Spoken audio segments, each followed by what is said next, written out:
광주 MBC 아침 종합 뉴스.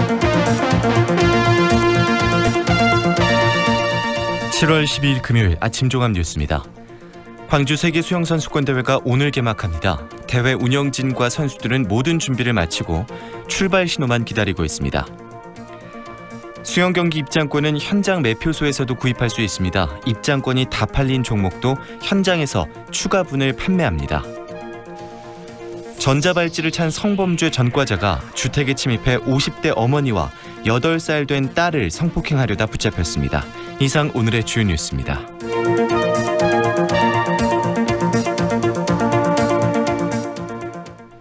광주 세계 수영 선수권 대회가 오늘 개막합니다. 각국 선수들이 활약을 펼치게 될 경기장과 선수촌 등은 일찌감치 대회 준비를 마쳤고요. 안전하고 다정다감한 광주를 보여줄 경기 진행 준비도 마무리돼 이제는 대회를 잘 치르는 일만 남았습니다. 이계상 기자입니다. 경영과 다이빙, 수구 등 3개 종목이 치러지는 남부대 국제수영장. 대회를 앞두고 광주로 온 선수들이 막바지 연습을 통해서 실전 가동 테스트를 마친 상태입니다. 국제수영연맹 점검에서도 국제 경기를 치르는 데 손색이 없다는 인증을 받아서 이번 대회에서 나온 각종 기록은 세계 공식 기록으로 남을 수 있게 됐습니다. 올리비아, 미국 다이빙 선수입니다. 아주 아름다운 경기 시설입니다. 2015년 유대 때도 참가했는데 그때보다 더 좋아졌습니다. 아티스틱 수영이 펼쳐지는 염주체육관과 조선대 하이다이빙 경기장, 여수 오픈워터 경기장 역시 공식 인증을 받고 개막을 기다리고 있습니다. 광주 수영대회 소식을 지구촌 곳곳으로 전파해줄 각국의 취재진들도 국제방송센터와 메인 프레스센터의 자리를 잡고 취재 열기를 고조시키고 있습니다. 대회에 참가한 선수들이 긴장을 풀고 소통과 교류할 수 있는 장소인 선수촌은 지난주부터 본격적인 가동을 시작했습니다. 선수와 임원진들이 가는 곳마다 시민자원봉사자들이 배치돼 친절하고 안전한 서비스를 제공하고 있습니다. 기자분들은 박유진 자원봉사자입니다. 많이 준비되어 있어서 이런 거 잘 활용하고 계시고 있어서 편하신 것 같아요. 광주 세계수영대회는 194개 나라 2,600여 명의 선수들이 참가해서 역대 최대 규모로 치러집니다. 개막식이 열리는 오늘 오전 11시 남부대 국제수영장에서 다이빙 스프링보드 남자 경기를 시작으로 17일 동안의 열띤 레이스가 빛고울 광주에서 숨가쁘게 펼쳐질 예정입니다. MBC 뉴스 이계상입니다. 한편 수영대회 개막을 하루 앞둔 어제까지 입장권 판매율은 목표액의 95%를 넘어섰고 인기 종목은 100% 판매가 이루어졌습니다. 하지만 아직 입장권을 구입하지 못하신 분들은 경기 당일 현장에서도 얼마든지 입장권을 구입할 수 있습니다. 박수인 기자입니다. 이번 대회 가장 관심을 끄는 경기는 최고 27m 높이에서 물속으로 뛰어드는 하이다이빙입니다. 일찌감치 입장권 판매가 목표량의 100%를 돌파했습니다. 바다에서 펼쳐지는 수영 마라톤 오픈워터 경기도 입장권 판매율이 100%를 채웠습니다. 나머지 종목들의 입장권 판매율은 21일 경기가 시작되는 경영이 70%, 다이빙이 63%, 아티스틱 수영 65%, 수구 57% 등으로 좌석에 여유가 있는 편입니다. 다만 사전 예약분 판매가 다소 늦게 이루어져 실제로 남은 좌석은 좀 더 적을 수 있습니다. 남은 좌석 입장권은 경기 당일 현장 매표소에서 판매됩니다. 100% 판매가 이루어진 하이다이빙과 오픈워터 경기도 현장에서 입장권 구입이 가능합니다. 수영대회 조직위는 이전 대회들의 매진 경기에 10에서 20% 정도 좌석이 비었던 사례에 비춰 종목별로 입장권을 최고 120%까지 초과 판매할 예정입니다. 판매를 했다 하더라도 수영대회 조직위 신호생 입장관리팀장입니다. 노쇼를 대비해서 만석 달성 차원에서 조금 더 높게 오버셀링을 해서 판매를 할 계획입니다. 북한 참가에 대비해 비워두었던 오늘 개막식 좌석 입장권도 어제부터 판매가 시작됐습니다. 일부는 오늘 현장에서도 판매될 예정입니다. 이번 대회 시범 종목으로 열리는 비치 수구 경기는 수구 경기 입장권으로 함께 관람할 수 있고 내일 열리는 비치 수구는 누구나 무료로 관람할 수 있습니다. MBC 뉴스 박수인입니다. 한편 수영대회 흥행을 이끌 것으로 기대했던 북한 선수단의 참가는 사실상 어려울 전망입니다. 광주 세계수영대회 조직위는 개막 전날인 어제까지 북한이 대회 참가 여부에 대한 의사표명을 하지 않았다고 밝혔습니다. 조직위는 국제수영연맹과 협의해 개막일인 오늘까지 북한의 신청을 기다린다는 입장입니다. 하지만 북한의 참가가 예상되는 종목인 다이빙과 아티스틱 수영이 오늘부터 일정이 시작돼 경기 등록이 이미 마감된 상황이어서 사실상 경기 참가가 어려울 것으로 보입니다. 50대 남성이 주택에 침입해 잠들어 있던 50대 어머니와 8살 된 딸을 성폭행하려다 붙잡혔습니다. 알고 보니 이 남성은 성범죄를 이미 여러 차례 저질러서 전자발찌를 착용한 상태였는데요. 그걸 차고도 또다시 성범죄를 저질렀습니다. 우종훈 기자가 취재했습니다. 50대 어머니가 8살 딸과 잠을 자려고 하던 밤 9시 40분쯤 51살 선모 씨가 엄마와 딸이 누워있는 방에 침입했습니다. 어머니를 성폭행하려다 실패하자 이미 잠들어 있던 딸을 상대로도 성폭행을 시도했습니다. 과거 이 주택에 살아 주택 구조를 잘 알고 있던 선 씨는 담을 넘어 2층으로 올라와 열려있는 현관문으로 들어갔습니다. 더욱이 선 씨는 이들 모녀와 안면이 있던 사이였습니다. 엄마와 몸싸움을 벌이던 선 씨는 8살 딸까지 성폭행하려다 딸이 선 씨의 혀를 깨물면서 실패했습니다. 인근 주민입니다. 쭉 집어넣고 나오게 이제 멱살을 이렇게 집었지. 누구야 본 게 안놈이요. 옛날 여기 샀던 놈이야. 경찰이 출동해 잡고 보니 이 남성은 전자발찌를 차고 있었습니다. 성범죄 전력이 있었던 겁니다. 선 씨는 지난 2010년 강간 치상범죄를 저질러 징역 5년을 선고받았고 2015년 출소하면서 10년 동안 전자발찌 착용 명령을 받았습니다. 하지만 선 씨가 모녀를 성폭행하려는 순간에도 광주보호관찰소 직원들은 어떠한 낌새도 눈치채지 못했습니다. 평소에도 그 대상을 이래강 광주보호관찰소 특정과장입니다. 구입한다거나 그런 과정이 있었기 때문에 특이사항이라고 추측할 만한 그런 사항은 없었습니다. 선 씨는 출동한 경찰관들에게 강간이 미수에 그쳐서 형량이 높지 않을 것이라고 말하는 여유까지 부렸습니다. 경찰은 선 씨에 대해 강간 미수 혐의 등으로 구속영장을 신청했습니다. MBC 뉴스 우종훈입니다.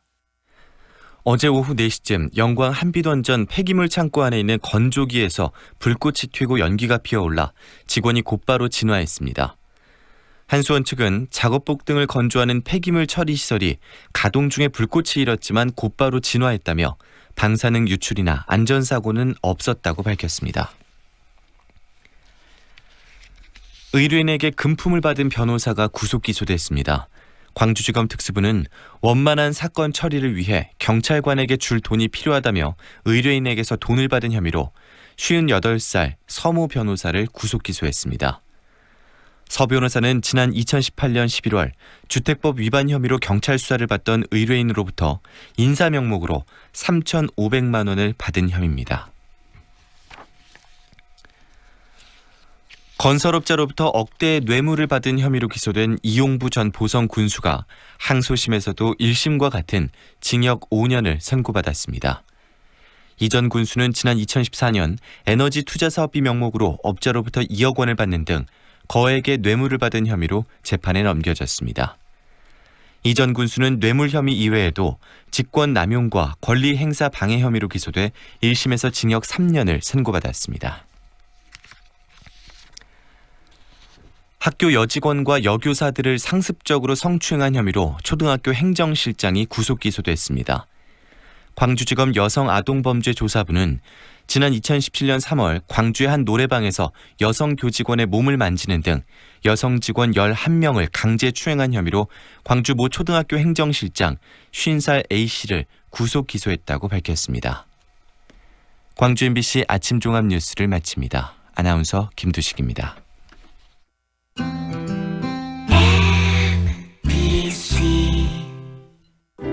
연기자 정동환입니다. 가끔 그 사람이 떠오를 때면 저도 모르게 하늘을 올려다봅니다. 누구나 그렇지요. 그리운 사람이 보고플 때면 을에 하늘을 올려다보게 되는 것. 사람이 곧 하늘이기 때문이죠. 사람을 하늘같이 섬깁니다. 스카이 장례식장. 무등산이 눈앞에, 서태역이 단지 앞에 1차에 이은 두 번째 골드클래스의 탄생. 소태IC에서 광주천까지 프리미엄 쾌속 클래스가 펼쳐집니다. 무등산 골드클래스 2차 7월 말 오픈 예정. 1600-4119 보강종합건설. 지금 시각은 8시 10분입니다.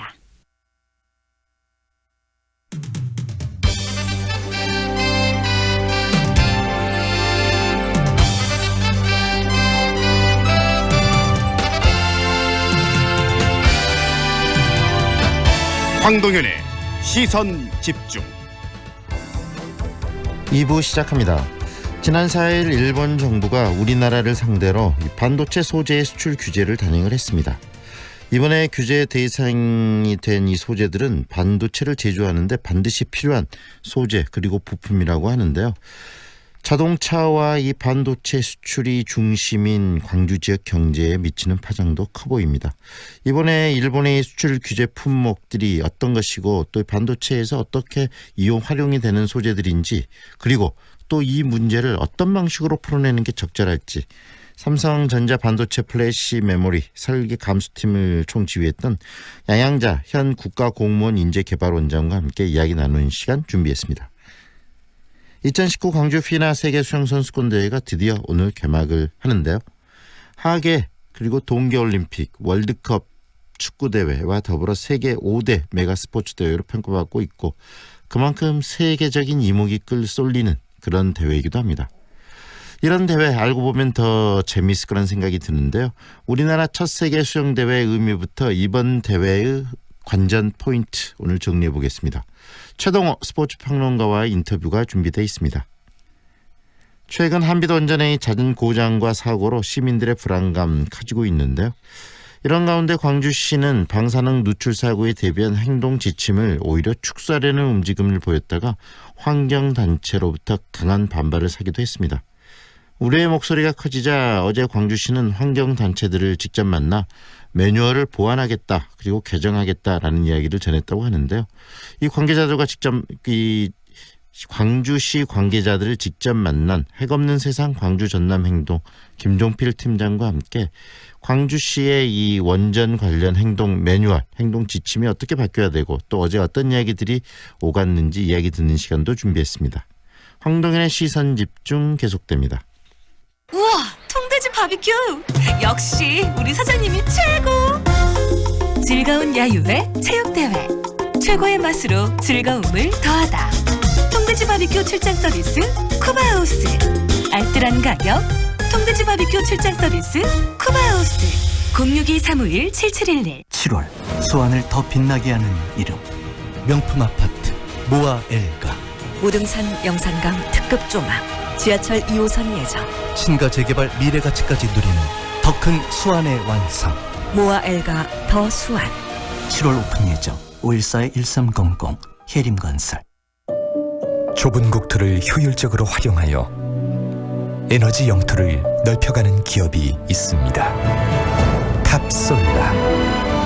생명의 가치를 높이고 미래의 변화를 준비합니다.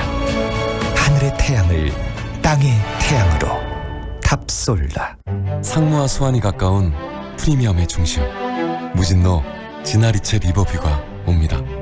무등산 영산강 특급 조망 원스톱 중심 생활을 누리는 명품 중대여 무진로 지나리체 리버뷰 6월 오픈 예정 062-223-0002 진화건설.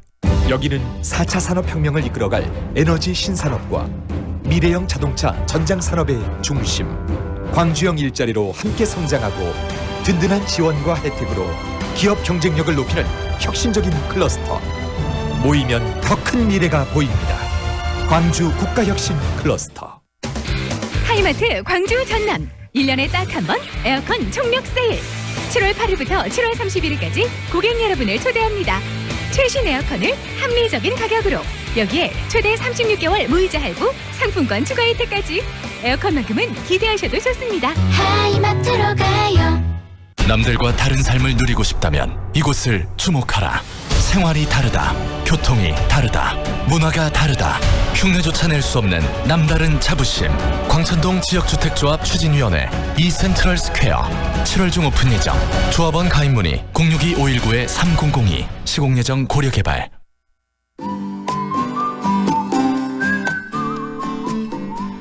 오늘부터 주말까지 소나기에 대비해서 차량 안에 우산 하나 비치해 두시면 좋겠습니다. 오늘 오후 한때 광주 전남 지역에는 소나기가 지나는 곳이 있겠고요. 주말인 내일도 소나기 소식 있습니다. 무진대로 광주여대에서 무역회관 방향으로 국민건강보험공단 부근 6, 7차로에서 승용차 간 사고 발생했습니다. 주의해서 지나시길 바랍니다. 제복로 전대병원 오거리에서 남광주 사거리 방향 불법 주정차된 차량들로 인해 정체되고 있습니다. 필문대로 남광주 고가도로에서 조선대 입구 사거리 방향 신호 2번 필요하고요. 무진대로 상무주공 사거리에서 기아자동차 사거리 방향 제속도 못 내고 있습니다. 월곡 산정로 하남중학교에서 성심병원 방향으로 신호 3번 필요하고요. 대남대로 남광주 고가도로에서 양림주공 아파트 방향으로 밀려 지납니다. 출근길 안전운행 하시기 바랍니다. 오늘 미세먼지 농도는 좋음 단계를 나타내고 있습니다. 현재 광주의 기온은 22도, 습도는 78%입니다. 지금까지 교통정보의 신혜빈입니다. 황동현의 시선집중 듣고 계시는 지금 시각 8시 16분 막 지나고 있습니다. 광주 지역 경제에서 이 반도체 수출은 자동차에 이어서 두 번째 비중을 갖고 있습니다. 그만큼 굉장히 중요하고 지역 경제에 막대한 영향을 준다는 이야기인데요.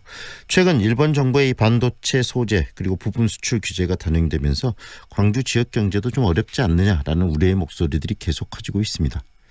이번 일본의 수출 규제에 대한 일본의 의도 그리고 이 문제를 과연 어떻게 풀어가야 될지 그리고 또 이번에 이야기되고 있는 이 반도체 소재들이 어떤 것들인지 오늘 이야기 들어보는 시간 준비했습니다. 삼성전자 반도체 플래시 메모리 그리고 설계 감수팀을 지휘했던 양양자 현 국가공무원 인재개발원장과 인터뷰 준비되어 있습니다. 안녕하세요, 원장님.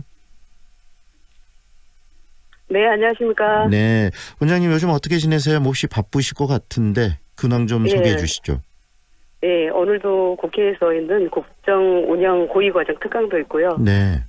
국가공무원 인재개발원에서 이 정보를 뒷받침할 고위공무원단 교육에 열중하고 있습니다. 네. 주말에는 또 광주에 있습니다. 네.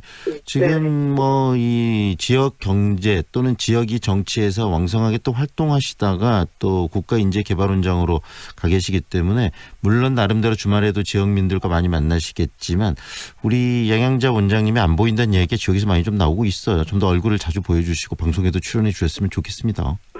국가공무원, 정부직 공무원이라 많이 보이는 게 이상한 겁니다. 지금은 조용하게 있어야 될 것 같습니다. 네, 네네. 지금 공무원이 또 인재개발원장으로서 역할을 많이 하고 계신다는 이야기인데요. 어떻습니까? 이번에 그 일본의 이 반도체 소재 수출 규제 또 이 관심 있는 분야이기 때문에 많은 생각을 갖고 계실 것 같아요. 어떻게 보고 계십니까? 간단하지 않는 문제입니다. 네. 제가 몇 번 설명했듯이 반도체 패권 전쟁이라고 볼 수 있습니다. 네네. 70년대 우리가 미국에서 시작된 이 반도체가 80년도에는 일본의 패권이 있었지만 80년도 말부터 90년도 초에 우리가 패권을 가져와서 지금 거의 반도체 메모리 패권을 우리가 가지고 있다고 보는데요. 네네. 이제 앞으로 중요하게 비메모리 반도체까지 우리가 개발시키면서 양날개를 가져가겠다라는 게 이 정부의 방향인데, 네. 굉장히 일본에서 그 부분을 민감하게 보고 또 수출 규제라는 소재 부품 수출 규제라는 것으로 위협을 가하고 있습니다. 네. 다시 말해 한국의 미래뿐만 아니라 네. 세계의 미래에 위협을 가한다고 볼 수 있습니다. 결국은 한국이 이 반도체 시장을 세계 시장들을 지금 석권하고 가고 있는 이 모습에 위협을 느끼고 지금 나름대로 일본이 그것을 견제하는 그 상황 견제하는 그런 장치로서 이번에 이 규제 조치를 지금 발휘를 했다. 지금 했다. 그 말씀이시네요. 결국은 4차 산업혁명이라고 우리가 강조되고 있는 모든 산업 있지 않습니까? 뭐 AR, VR, 미래 자동차, 또 AI, 빅데이터 이런 모든 부분이 네. 반도체를 근간으로 하고 있습니다. 전장 산업 물론이고요. 네. 그래서 그 반도체 산업을 누가 주도하고 있느냐에 따라서 네. 산업의 국제 질서가 재편이 될 겁니다. 네. 네. 결국은 산업적인 측면에서 이 대한민국의 미래를 위협하기 위한 수단이다라고 말씀하셨다면 굉장히 우리 대비책도 중요할 것 같습니다. 네, 그 수단으로 네. 지금 외교 문제를 들고 나오고 또 안보 문제를 들고 네. 나오고 있죠. 네. 네. 일단 먼저 우리가 정말 치밀하게 준비를 해야 될 것 같습니다. 네, 그 준비 방법에 대해서는 좀 더 구체적으로 나중에 이야기하고요. 이번에 먼저 좀 듣고 싶은 게 지금 이야기되는 제품들이 세 가지가 이야기되고 있습니다. 이 플루오린 플리이미드, 그다음에 또 포토리지스트, 그다음에 에칭가스 이 세 가지인데 많은 분들이 이게 반도체 어떤 부분에서 굉장히 중요한 소재인지가 궁금하실 것 같아요. 소개 좀 해주세요. 네.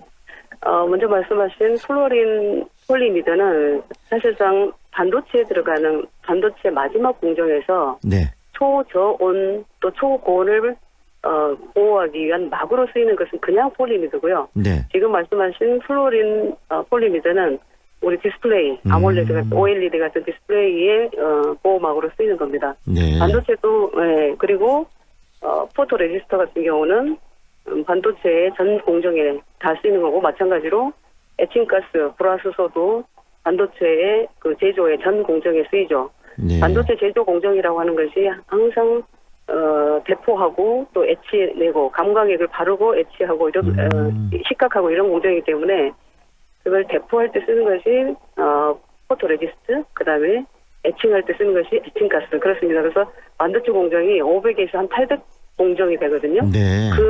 그 공정에 전체가 거의 다 쓰이고 있다고 보시면 됩니다.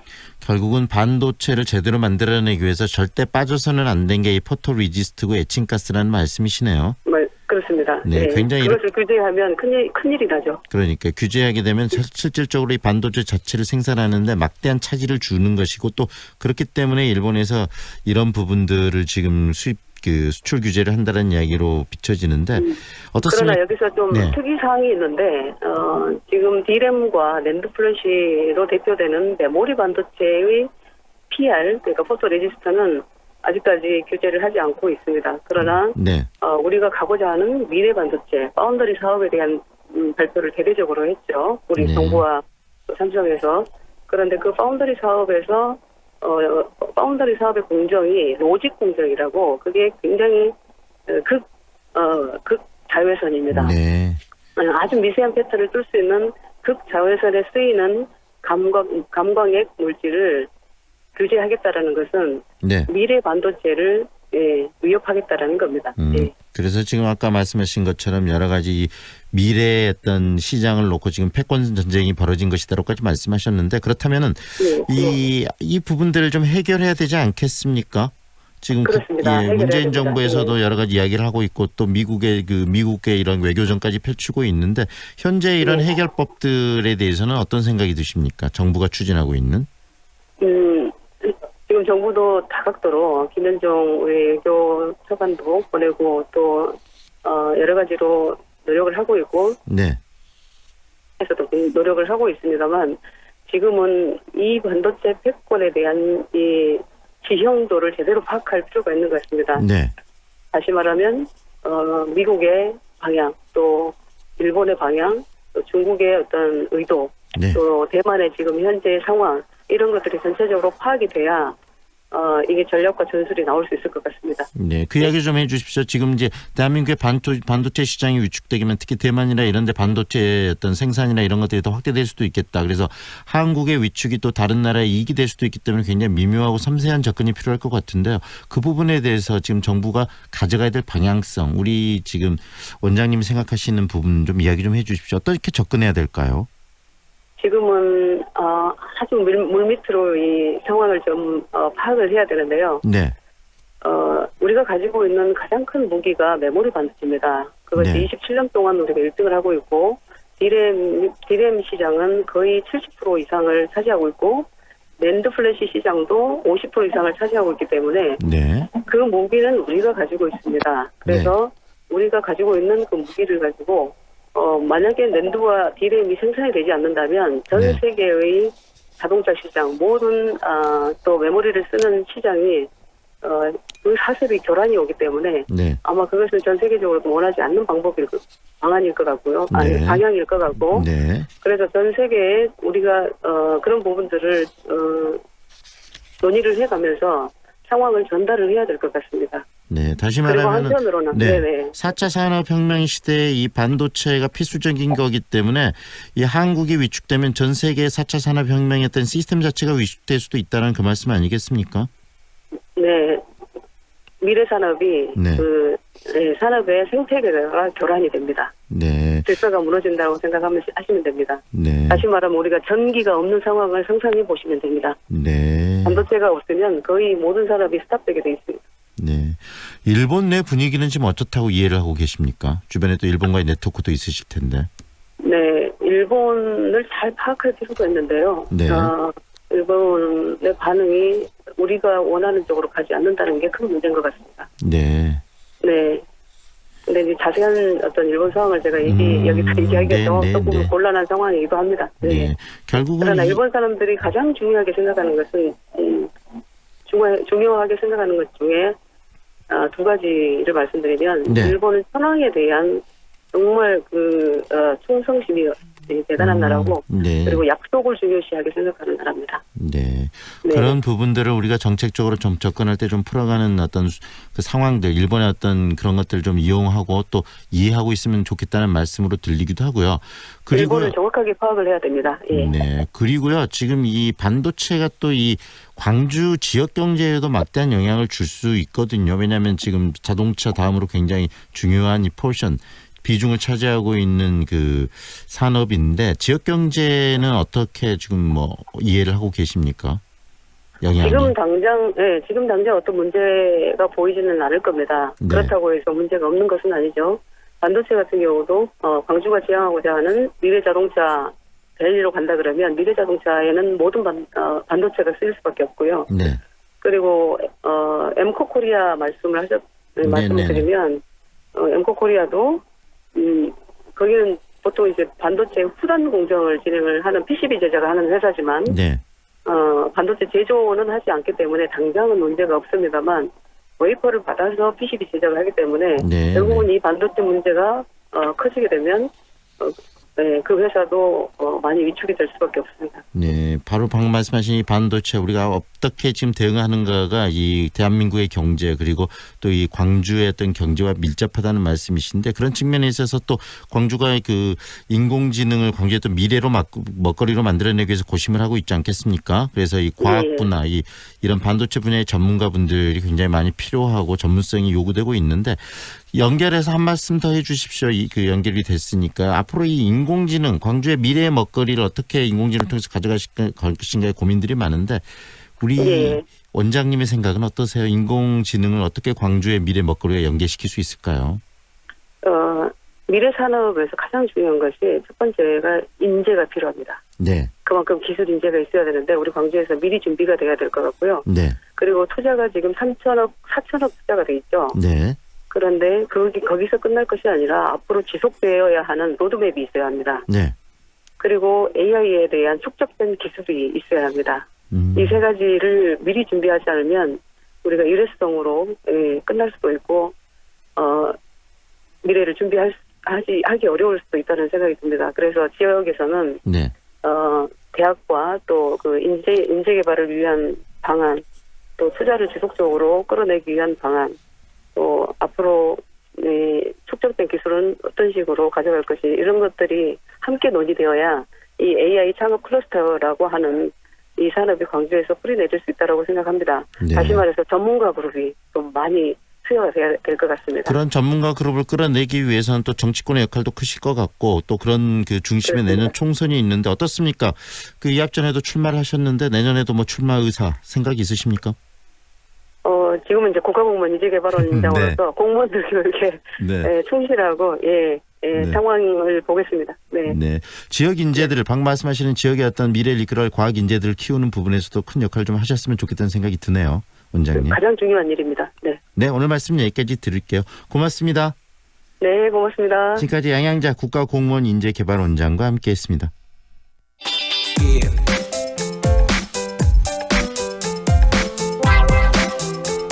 오늘이 2019 광주 세계 수영 선수권 대회 개막일입니다. 이번 대회는 역대 최대 규모로 참가국이 가장 많고 또 참가 선수만 3,000명에 육박한다고 하는데요. 한국 선수들의 선전이 기대되는 가운데 이번 세계 선수권 대회를 보다 알차고 재밌게 볼 수 있도록 수영 대회와 관련한 사항들, 정보들을 정리해 보겠습니다. 최동호 스포츠 평론가 연결합니다. 안녕하세요, 평론가님. 예, 안녕하세요. 네, 우리나라에서 최초 열리는 세계 수영 선수권대회 오늘 개막식인데 그리고 개막이 되는데요. 여러모로 의미 있는 대회 아니겠습니까? 예. 뭐 여러 가지 의미를 부여할 수도 있습니다. 부여할 수가 있는데, 근데 제가 보기에는 그 진정한 의미는 네. 이 개최 도시가 스스로 만들어가는 거라고 보거든요. 네. 이제 그러니까 이 대회를 성공적으로 개최를 하고 또 이 가장 중요한 거, 이 폐막 후의 사후 관리, 그러니까 이 광주가 수영이라는 특화된 주제를 어떻게 도시 발전하고 관련해서 활용하고 이용해 나가느냐에 따라서 의미가 있을 수도 있고 없을 수도 있다 이렇게 보거든요. 결국은 모든 건 이 수영대회를 지금 주관하는 이 광주의 역할, 광주의 생각이 중요하다는 말씀이시네요. 예, 그렇습니다. 근데 제가 현재로서 이제 의미 있게 보는 거는 딱 하나가 있는데, 네. 뭐냐면은 그 신축 경기장 없이 이제 기존 시설 활용하고 또 임시 경기장 만들어서 이제 알뜰살뜰하게 이제 대회를 준비했다는 거, 이건 이제 의미가 있다라고 보거든요. 네. 그 대회를 좀 의미 있게 만들기 위해서 가장 중요한 게 대회를 성공적으로 치르고 또 많은 사람들의 관심 속에서 치르는 거 아니겠습니까? 예, 그렇습니다. 맞습니다. 그래서 중요한 게 이 수영대회를 좀 재밌게 보는 어떤 다양한 정보를 우리가 얻는 것이 아닌가 싶은데요. 이 세계 수영대회를 뭐 하계 동계올림픽, 월드컵 축구대회 또 육상선수권대회와 함께 메가라는 이름을 붙여서 부르더라고요. 이 메가라는 이름을 붙여서 부르는 특별한 이유가 있습니까? 이제 보통 이제 메가 스포츠 이벤트라고 얘기를 하는데, 이 메가 스포츠 이벤트라고 부르는 것은 이 규모나, 그러니까 대회 규모나 이 대회 예산, 또는 그 대회에 대한 이 관심이나 영향력이 일반적인 스포츠를 훨씬 뛰어넘어서 정치, 경제, 사회적으로 영향력으로 미치는 커다란 대규모 스포츠 이벤트를 메가 스포츠라고 얘기를 하거든요. 네. 근데 보통 이제 5대 메가 스포츠 이벤트라고 얘기를 하면은 월드컵하고 이 동학의 올림픽 그리고 세계 육상 선수권 대회, 세계 수영 선수권 대회 이 5개 대회를 이제 보통 5대 메가 스포츠 이벤트라고 얘기를 합니다. 네. 그렇게 하기 때문에 그만큼 또 큰 대회라는 이야기인데요. 이 수영 선수권 대회 근데 우리나라보다는 좀 유럽 계통 또는 서양에서 더 관심들이 많은 대회 아니겠어요? 사실은 그렇죠. 그러니까 이 올림픽이나 월드컵이면은 몰라도 조금 전에 말씀드렸더니 세계 육상 선수권 대회하고 세계 수영 선수권 대회를 메가 스포츠 이벤트라고 얘기를 하면은 아마도 좀 이 고개를 갸웃하실 분들도 계시리라고 보거든요. 네, 특히 우리나라 이렇게 동양에서는 좀 그러지 않나 싶어요. 네. 예, 그렇죠. 왜냐하면은 유럽과 미국에서는 수영과 육상이 인기 종목이고 시청률도 높습니다. 그런데 이거는 미국과 유럽의 얘기고요. 우리나라에서는 그다지 많은 관심을 받고 있지는 못하죠. 때문에 그 미국과 유럽의 시각을 메가 스포츠 이벤트다. 이거 우리 실정하고는 좀 맞지 않을 수도 있다고 보는데. 지난 10일 기준으로 입장권 판매가 목표 대비 95%를 달성을 했습니다. 그런데 입장권 판매하고 이 국민적인 관심은 조금은 좀 별개의 얘기일 수도 있다라고 보고요.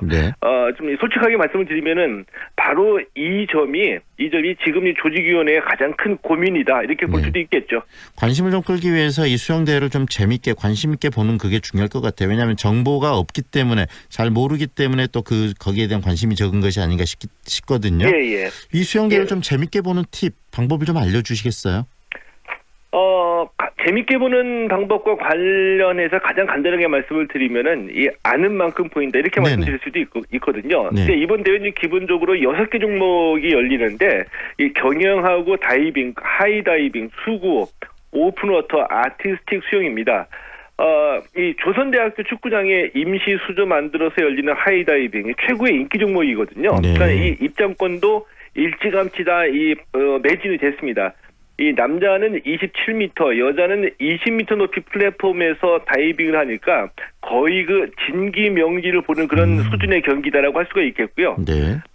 여수 엑스포 해양공원 앞바다에서 열리는 오픈워터 이 바다 수영인데 5km, 10km, 25km 레이스를 펼치는 종목이니까 인간 한계에 도전하는 종목이라는 점에서 또 관심을 모을 수도 있다라고 보고요.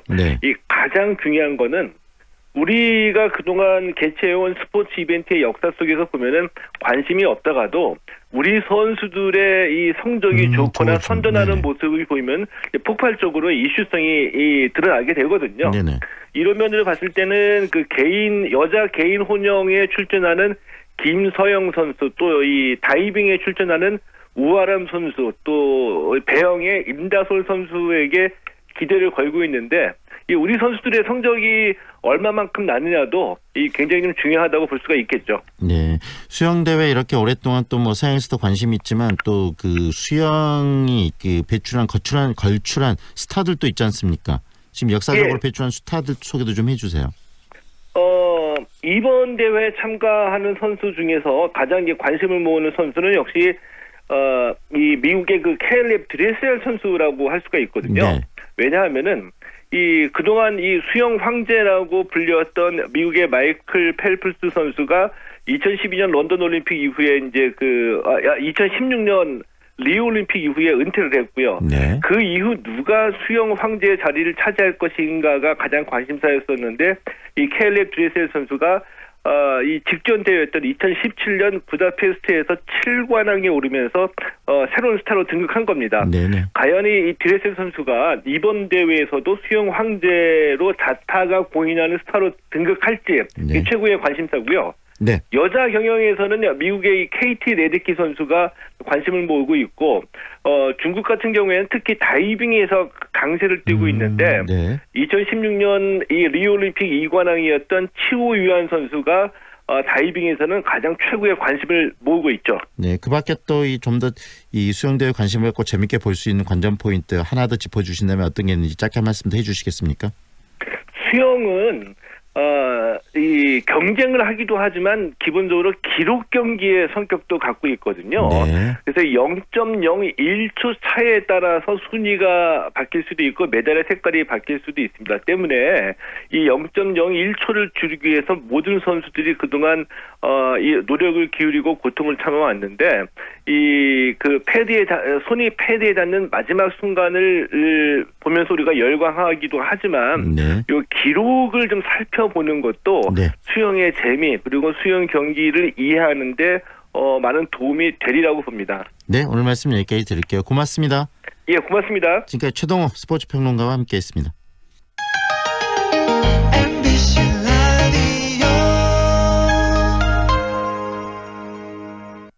4월 7일 장례를 치르신 유족 박상한 님입니다. 엄마 보내고 참 힘들었는데 위로가 많이 됐어요. 3월 4일 장례를 치르신 유족 전승현 님입니다. 덕분에 잘 치렀습니다. 정말 감사합니다. 진정한 위로, 남문 장례식장. 우리의 꿈을 펼치는 곳, 우리의 취업과 창업을 성취하는 곳, 광주대학교. 더 나은 내일, 더 좋은 미래를 위한 내 꿈의 파트너, 광주대학교. 취업, 창업 중심 교육 명문대학. 광주에는 광주대학교가 있습니다. 미래도의 일상은 작품이 됩니다. 중해공원과 비엔날레 문화라이프. 미래도의 입지는 예술이 됩니다. 우수한 교육 환경과 우남 재개발 프리미엄. 기대하세요. 7월 중해공원 모아 미래도의 프리미엄이 당신을 찾아갑니다. 062-372-2001. 모아 종합건설.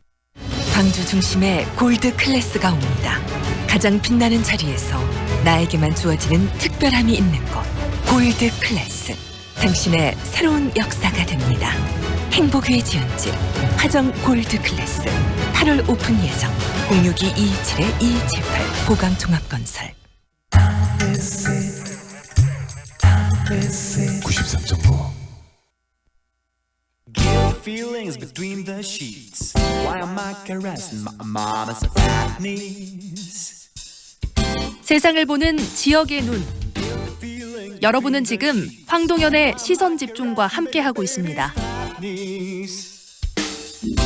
한빛 원전의 안전성 문제 계속적으로 이야기되고 있는데요. 최근 광주시가 방사능 누출사고 대비 현장 조치 행동 매뉴얼 축소할 움직임을 보이자 해없는 세상 광주 전남 행동에서 강력 반발을 했습니다. 직접 연결해서 이야기 듣겠습니다. 해없는 세상 광주 전남 행동 김종필 팀장 연결합니다. 안녕하세요, 팀장님.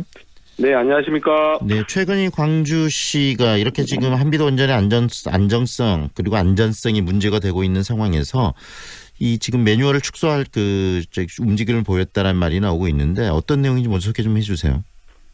네, 기존에 그 광주시가 전국 최초로 유일하게 이제 비상 계획 구역 외 지하철임에도 불구하고 행동 매뉴얼을 만들었습니다. 방사능 누출 사고 대비해서 만들었었는데요. 이에 대한 좀 현장성이 좀 부족한 부분을 채우고 수정 보완에 대한 부분이 있어서 작년에 용역 발주를 해서 그 관련된 게 최근에 이제 발표를 됐는데 크게 이제 두 가지 부분에서 기존의 이제 행동 매뉴얼에 후퇴되는 내용을 좀 그 보고서에 담아져 있었습니다. 근데 하나가 영광에서 후쿠시마 핵사와 같이 중대한 사고가 나더라도 강주는 영향을 받지 않는다는 게 하나 있었고요. 두 번째로는 강주는 영향을 받지 않으니까 옥내 대피, 즉 건물 안으로만 이제 피하면 된다는 내용이었습니다. 이는 이제 기존의 행동 매뉴얼에 대해서 많이 좀 후퇴한다라고 저희는 이제 판단을 하고 있었습니다. 그래서 문제가 있다고 생각하고 문제점을 지적을 하셨고 어제 직접 광주시를 만나셨다면서요? 네네. 광주시에서 뭐라고 이야기하던가요? 네, 충분히 그에 대한 이제 문제 그 심각성 문제에 대해서 판단하는 저희가 우려하는 부분에 대해서 수용을 좀 하셨고요. 이 부분에서 충분히 이에 대해서 문제의식을 같이 하고 있고 그 저희 의견을 충분히 수용을 해서 이 이후에 이런 내용을 좀 더 강한 쪽으로 하기로 했고 그 과정 속에서도 그런 어떤 방향으로 강화할 건지에 대해서도 같이 협의해서 나가기로 결론을 냈습니다. 결국은 광주시에서 이 문제 안전성에 있어서 매뉴얼을 좀 확대하고 문제점들이 그 보완될 수 있도록 그런 여러 가지 절차를 좀 하겠다라고 약속을 하신 건가요? 네네네, 그렇습니다. 네, 앞으로 이 매뉴얼이 어떤 식으로 만들어져야 된다고 생각하시는지 이야기 좀 해주시죠. 네, 담아야 될 내용들. 네네네. 기존에 이제 내용은 이제 속에 집중해서 했던 부분이 있습니다. 그러니까 그 영광의 누출 사고로 해서 중대한 문제가 생기면 강주 시민들의 다른 타 지역으로 어떻게 신속하게 정보를 전달해서 대피시키냐가 이제 핵심이었는데요. 이번에 그런 부분도 조금 부족한 부분이 없지 않아 있었고요. 그다음에 그 외에 다양한 영향을 미칠 수 있는 이렇게 방사능 누출 정도에 따라서 다양한 사례가 있을 수 있는데요. 그런 부분이 부족했던 부분이 있었습니다. 그래서 좀 더 다양한 상황 속에서 어떻게 대처할 것인지에 대해서 조금 그런 부분에서 내용이 좀 보강돼야 될 것 같고요. 실질적으로 현장의 상황, 그러니까 이 행동 매뉴얼이 2012년에 만들어져서요. 지금 한 6년, 7년 전의 얘기인데요. 현장의 상황, 도로 상황이라든지 도시 상황이 좀 더 보강돼서 해야 될 부분이 있을 것 같고요. 그럼 추가적으로 그런 이런 훈련에 대비해서 관련된 이제 훈련 계획이라든지 필요한 물품이라든지 이런 것들이 좀 내용이 보강이 돼야 될 것으로 생각합니다. 그리고요, 이번에 문제가 한빛 원전에서 사고가 났을 때 광주시가 그런 어떤 정보를 즉각적으로 얻지 못하는, 그래서 한라인의 필요성도 이야기되던데 그런 부분도 좀 보강돼야 되지 않을까요? 네, 그런 부분은 당연히 보강돼야 되는데요. 아쉽게도 이거는 일방적으로 이제 한수원에서 정하는 부분이라 좀 어려운 부분이 없지 않아 있겠지만 그 부분도 반드시 이제 법 개정을 전제로 해서 그 내용을 얘기해야 될 것 같고요. 좀 더 저희가 이제 좀 여담이긴 하지만 강주시 사례는 아니지만 오히려 저희한테 한빛 1호기라든지 한빛 핵발전소 상황에 대해서 물어보는 이제 관계기관 이제 공무원도 계셨습니다. 이런 내용을 봤을 때 얼마나 정보가 차단이 돼 있고 서로 간에 이렇게 원활하게 소통이 되지 않는지를 이제 예시에 느낄 수 있었는데요. 그런 부분에서도 강주시도 좀 더 명확하게 의사를 밝히고 계속적인 요구를 해야 된다고 생각합니다. 원전 전기 생산을 위해서 필요하지만 그 위험성이 굉장히 크기 때문에 안전의 문제는 아무리 강조하고 또 이 규정이나 이런 것들을 가지고 잘 체크해도 부족하다라는 생각이 들기 때문에 방금 말씀하신 부분들을 광주시가 좀 제대로 좀 많이 이번에 매뉴얼에 담았으면 하는 생각이 듭니다. 오늘 말씀은 여기까지 들을게요. 고맙습니다. 네, 고맙습니다. 지금까지 핵없는 세상 광주 전남 행동 김종필 팀장과 함께했습니다.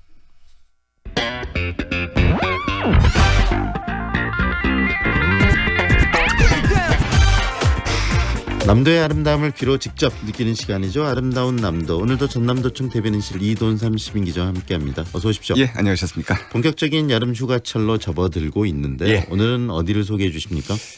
여름 휴가 때 그러면 섬이 참 인기인 것 같습니다.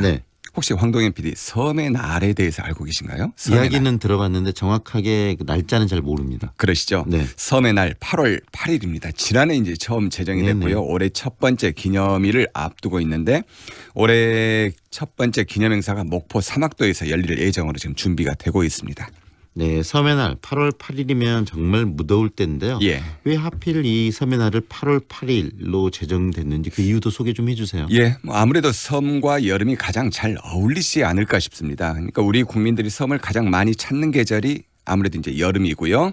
또 여름에 섬에 가면은 뭐 쉬면서 볼거리, 놀거리, 먹거리 풍부하고요. 아라비아 숫자 8을 옆으로 한번 눕혀보면은 이게 이제 무한대를 나타내는 뭐 이런 의미가 있는데 섬이 지니고 있는 무한한 이 발전 가능성까지 담고 있는 게 이제 8월 8일. 팔자 두 개 그린 88이라는 이 숫자에서 생동감도 좀 느껴지지 않습니까? 예, 그렇죠. 이 생동감도 느껴지고 같은 숫자가 반복되다 보니까 또 기억하게 해두시고 이런 여러 이유 때문에 8월 8일로 정해진 것 같습니다. 네, 이야기를 들어보니까 정말 여러 가지 이 섬의 날의 의미를 담고 있는데요. 예. 이 섬의 날이 섬에 대한 우리 국민들의 관심을 좀 불러일으키는데 큰 도움이 되면 좋지 않을까라는 생각이 드네요. 그러니까 뭐 섬의 날을 제정한 목적이기도 이제 하죠.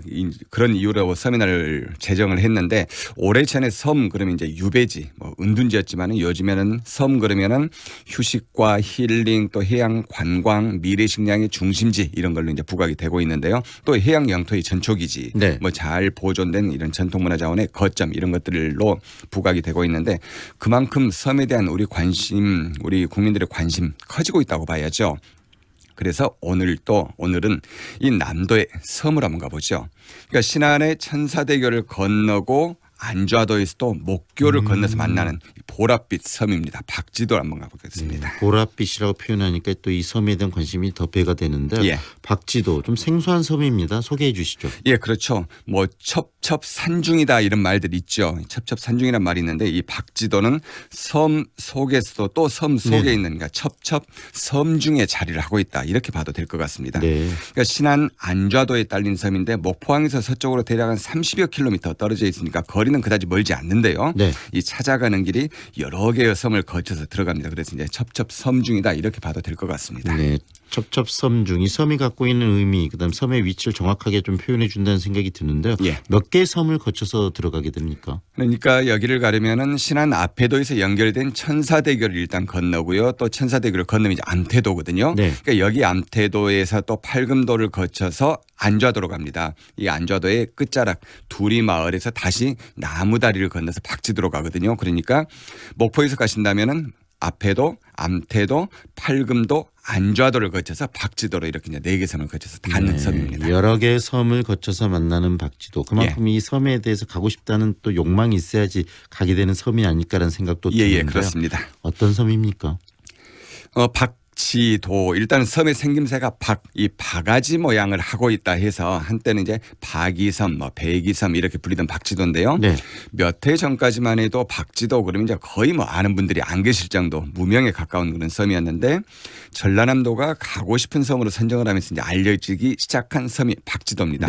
안좌도 두리마을에서 길이 547m의 나무다리를 건너서 만나거든요. 이 나무다리 2008년도에 완공이 됐는데 이름이 퍼플교 이렇게 이제 붙여져 있습니다. 굉장히 귀족적인 컬러라고 이야기하는 이 보라색, 이 퍼플을 말씀하시는 건가요? 예, 그렇습니다. 퍼플 브릿지 무슨 의미를 담고 있습니까? 그러니까 섬에 가서 보면은 지금 보라색 수국이 많이 피어 있거든요. 이 보랏빛 수국 많이 피어 있고 또 보랏빛 꽃을 피우는 라벤더도 지금 많이 심어져 있습니다. 그러니까 섬마을의 지붕도 모두 이제 연보라색으로 이렇게 다 칠해져 있더라고요. 그러니까 바닷가에 이런 연보라색 지붕들이 칠해져 있는데 사계절 꽃피는 섬으로 가꾸고 있는 이 신안군이 여기 박지도를 보라색 섬으로 그러니까 또 이웃하고 있는 이 박지도 반을 또 2개 섬을 같이 보랏빛으로 색깔 마케팅을 하고 있는 그런 아주 작은 섬이 박지도입니다. 네, 이 박지도를 왜 이 보랏빛으로 색깔 마케팅을 하는지도 더 궁금해지고요.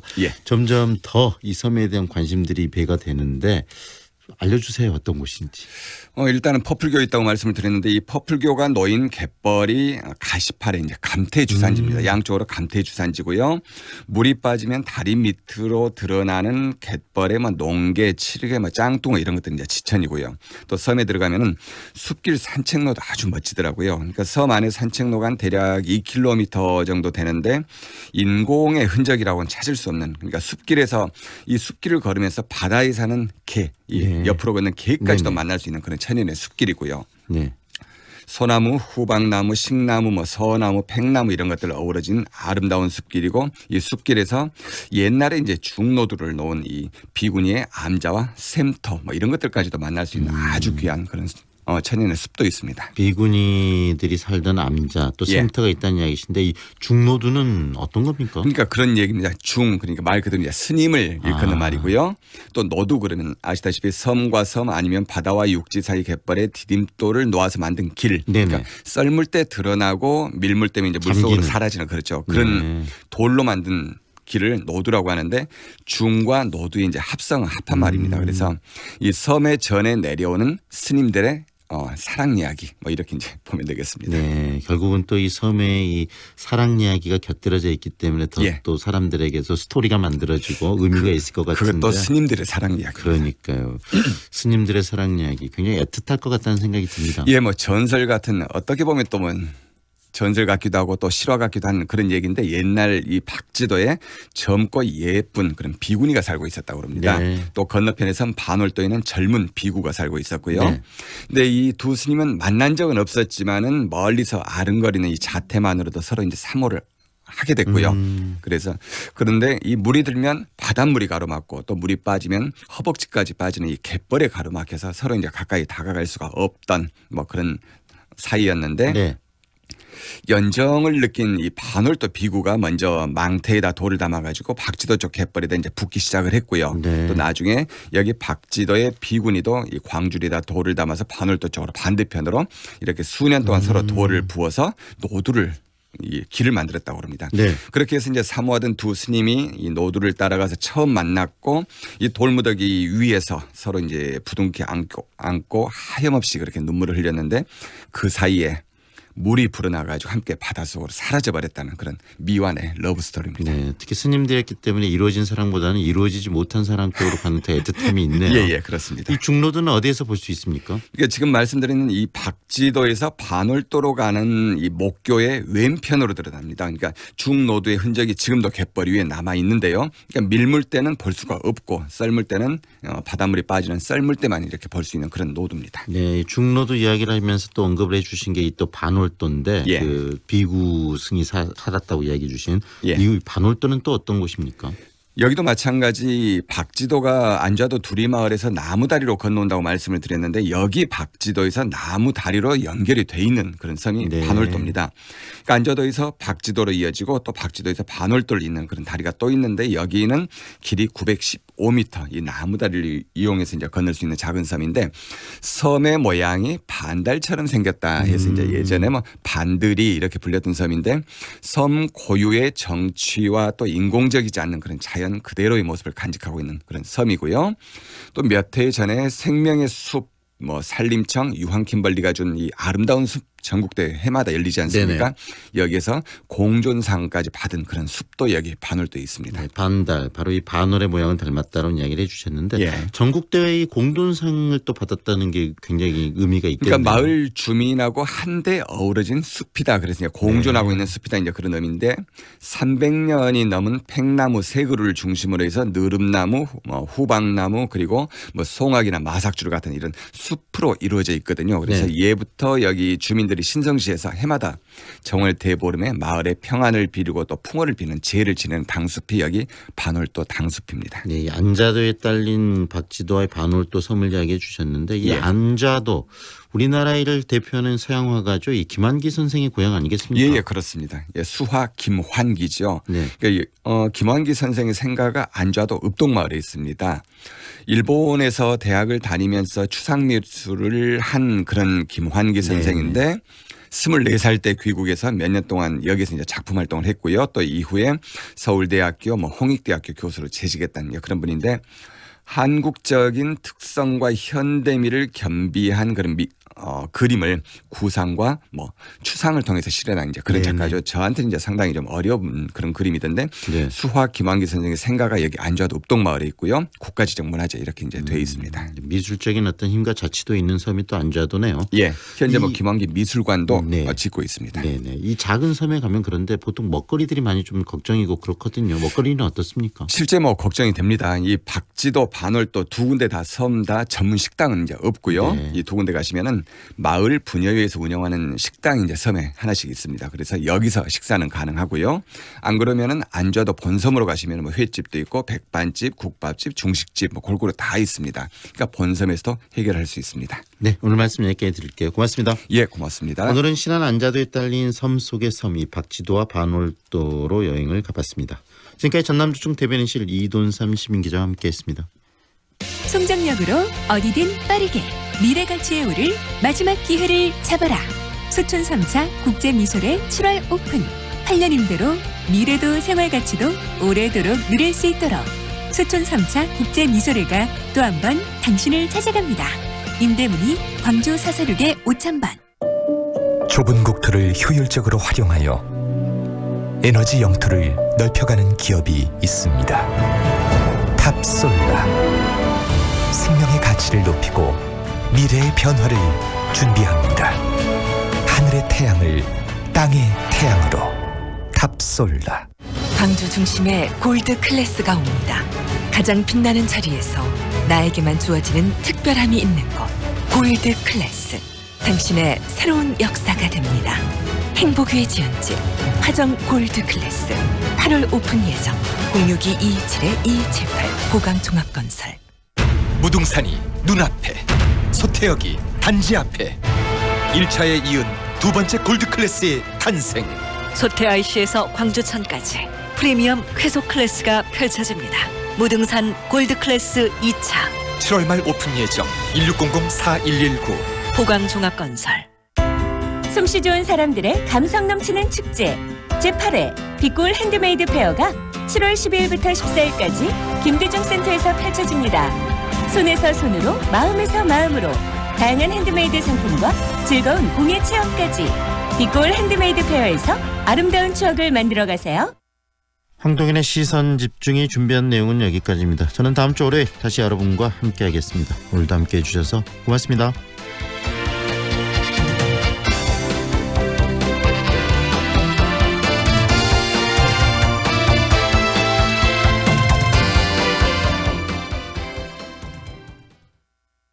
은 8시 57분입니다. 하이마트 광주 전남 1년에 딱 한 번 에어컨 총력 세일 7월 8일부터 7월 31일까지 고객 여러분을 초대합니다. 최신 에어컨을 합리적인 가격으로 여기에 최대 36개월 무이자 할부 상품권 추가 혜택까지 에어컨만큼은 기대하셔도 좋습니다. 하이마트로 가요. 영원히 소년이고 싶어 나.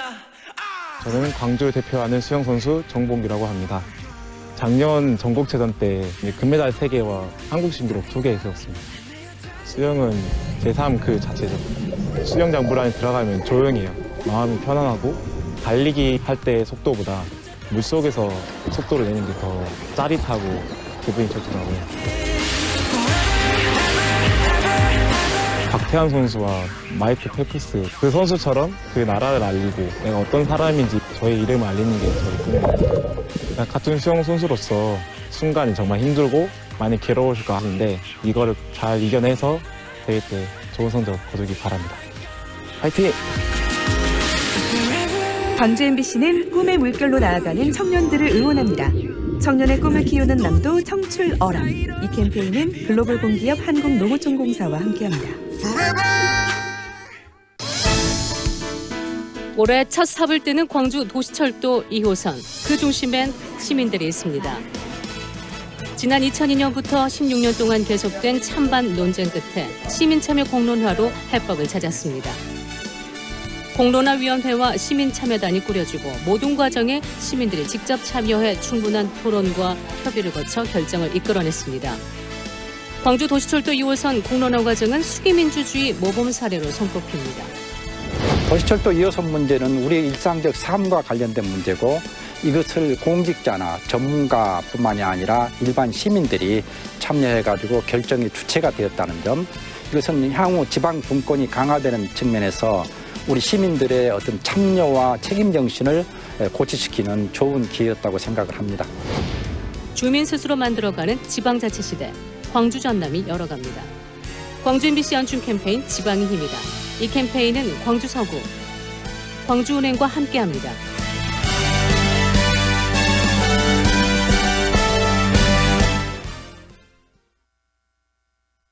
AM 819kHz, 표준 FM 93.9MHz, 광주 MBC 라디오입니다. HLCN. 친구처럼 다정한 연인처럼 MBC 문화방송.